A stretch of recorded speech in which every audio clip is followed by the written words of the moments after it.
జనవరి 26 పెద్దన్నయ్య పుట్టినరోజు సందర్భంగా అన్నయ్య రామ్మోహన్ రావు పేరు మీద నే రాసిన పదబంధ కవిత. తిరుగేలేని రామబాణం నుండైనా మనల్ని రక్షించగలిగే రామనామాన్నే స్మరిస్తూ నలుగురికి ఆ రసజ్ఞతని రవ్వంత రుచి చూపిస్తుంటావు.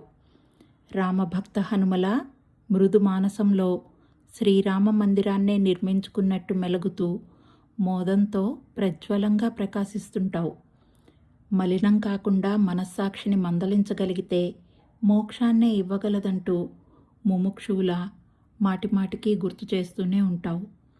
మనసుని మరలించే మూఢభక్తికి మద్దతునిస్తూ హక్కుల్నే హరించేసేలా స్వయంహాని తలపెట్టుకోవద్దంటూ హెచ్చరిస్తుంటావు. నిరీశ్వరవాదంలోకి నెట్టేసే నిష్కపటుల్ని, మన నమ్మకాలనే వమ్ము చేసే నైరాస్యాన్ని నిష్కర్షగా నిరోధించి తీరాలంటావు. రెప్పపాటు జీవితమే అయినా రహదారి ఎప్పుడూ రాజమార్గాలనే ఎంచుకోవాలన్న రివాజుని రూఢిగా నొక్కి మరీ వక్కానిస్తుంటావు. రాజ్యాలని కొల్లగొట్టిన రారాజులైనా చివరకు రాలే పువ్వుల్నే పోలినట్టు రిక్త హస్తాలతో రివ్వున ఎగిరిపోయే వాళ్లమేనన్న ఎరుకతో ఉండాలంటావు.